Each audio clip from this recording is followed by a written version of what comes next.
What in the spirit of Halloween bullshit is this?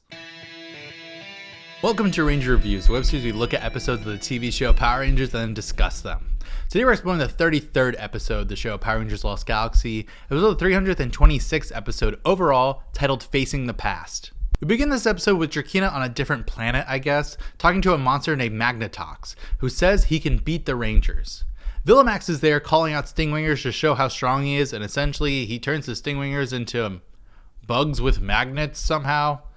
I guess Drakina's impressed. On Terra Venture, Karone is playing with kids in a park. Leo shows up and they're all so excited to see Leo, freaking out. He gets dogpiled on. Leo says that their parents are waiting. What is this, like a childcare thing? The kids say goodbye to Leo and Karone, and Leo starts flirting with Karone, and he says how she's just a big kid. She then remembers, oh god, when she was kidnapped as a child by Darkonda. Yes, it's back, guys.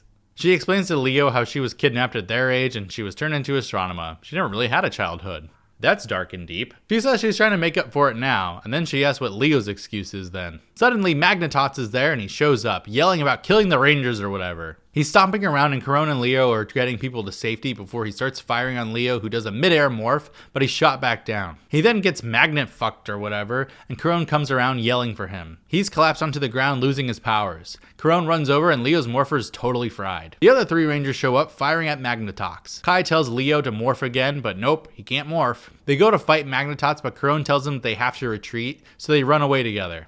As they're running, Damon is firing to hold him off a bit. In the smoke, they disappear and Magnetox is pissed. On the megaship, Alpha does a scan on Leo saying that his powers have been drained, and they have no idea how to get them back. Karone walks away, thinking to herself. She says she might know a way. When she was Astronema, she once fought a powerful warrior, an awesome opponent. His power came from two keys he wore on his shoulders. And when they were combined, he became invincible. Is Karone like having a stroke? Is she okay? He turned him into stone to prevent him from using them again, and she thinks that the keys might be some kind of power they could use. Leo comes hobbling over, and this is all very weird. Kai says that's a bit of a long shot, and Leo says that if his powers are gone, this might be the only way to stop him. Feels like there's other ways. Feels like there might be other ways, like a lightning storm. Mike comes in saying that the monster is attacking again, so Damon, Kai, and Maya are going to go head out, while Leo and Karone are going to go find that, stone dude, I guess. In the city, Magnetox is stronger now with the Red Ranger powers blowing shit up. Kai and Maya come in firing on him, but it does nothing. Mike and Damon are there too, but nope, nothing. God, Mike, could you literally do anything on this show? Magnetox is making quick work of the four, hitting them all down pretty easily, and it's really kind of pointless here. I don't know why he isn't just taking their powers. He fires at Kai and Maya, who stand in front of people, and afterwards they're like, guys, move. Magnetox then takes blue and yellow powers, and Kai and Maya unmorph. Damon realizes they're screwed, and Mike says that they have to get them out of the city dome so he can't hurt any more people. They run away with Magnetox following. On another planet, Leo and Karone come hobbling up to a cave, and Karone says that the Stone Warrior is inside this cave. Then they come close and a freaking skeleton yells at Astronema for returning, and he shocks Leo to the ground and then he can't move? What in the spirit of Halloween bullshit is this? Then this toy skeleton says that Karone must face her past, and suddenly Astronema appears before her. Time to fight. Leo is watching and probably fighting a boner while this happens. I have to say, this fight is actually really well done for it being two of the same person. Karone gets Astronema's staff away from her, and Astronema gets a rogue sword, getting ready to kill Leo. Karone says fine, take her, tossing the staff aside. As soon as she has sacrificed herself, she's passed the test. Okay. Leo is free now, and the skeleton's like, you may enter now, while doing the funniest shoulder shimmy, and then just fully collapsing onto the ground. I literally LOL'd. Karone says they have to go. Yeah, I gotta go too. Lighting a torch. Meanwhile, the other four are getting through a warehouse, but then they just get their shit blown up, and both Mike and Damon's powers are stolen from them. That doesn't stop Damon from still charging onto Magnetox, and he tells the others to run away. They do for a second, and Damon gets slashed across the back, falling down. Maya goes back, getting Damon. Damn, imagine they just lose another Ranger 2 weeks in a row. But they get up and run away.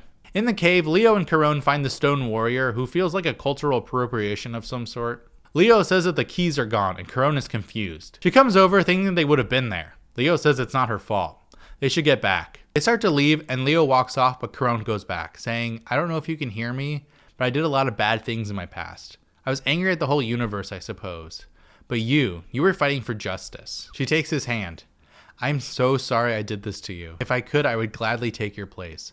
and she cries some tears on his hand. Of course, this releases him, much like Andros' tears woke her up. I guess KO35 people just have special tears. The guy's awake now, saying that he forgives her.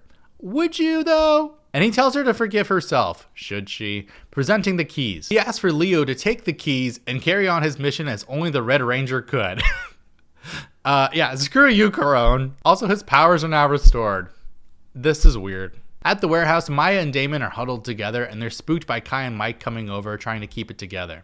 Then, another explosion and it's Magnetox. But alas, here comes Karone in her jet jammer. She gets out, and here comes morphed Leo. Maya goes, Leo? And he goes, uh-huh. It's pretty funny. Then Leo pulls out the keys, activating the Red Armored Power Ranger, which is the next iteration of a battleizer for the Red Ranger. He gets some fancy new shoes and a nice new blouse with some gun arms. Take that, Karone. You learned a lesson, but you're a girl, so no toy for you. Leo then uses like a grappling hook thing to hit Magnetox's back, and then Leo uses a screen to lock on the Magnetox, fire on him, blowing him up. How is this like ancient at all?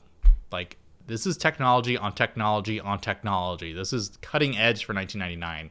The other Force powers come back to them, making their morphers okay again, and then it makes them morph again. Leo says, we did it. But like, it was just him and Karone. I don't know. They all talk about how amazing Leo's powers are again. But like, what? At the park, the four boys are playing football because boys, while Maya and Karone are watching because girls. Karone mentions that she feels like her future is a clean slate now for the first time ever, and she feels super alive. Maya is watching the boys, and this is when I noticed that Kai's shirt is tucked in. That's such a good little character thing. Maya asks if Karone is up for some mischief, and Karone says, you're bad, in a sexual way that makes me feel very uncomfortable. Turns out they just spray a hose on Damon. I think Maya was just kind of hoarding and wanted to see that. The other boys laugh at him, but then they spray them too, and the boys make sure they target Kai. LOL, fun times. The end. What the actual hell was this episode? So like, okay, I don't actually hate the battleizer itself, but the backstory is terrible. It's this super high-tech, ultra-modern weapon that comes from an ancient warrior? I'm curious to know what their original idea for this was, because it doesn't make sense without Karone around. I like the effort of the Karone versus Astronema fight, but it's also super quick and kind of pointless. Also, the party store skeleton is top-notch terrible. But again, it made me laugh so hard. Like, I know the show doesn't have the biggest budget, but come on. Like, that's next level. So I guess I'm happy they addressed that Karone has a shitty past, but will she matter at all next time? Find out then, but until then, may the power protect you.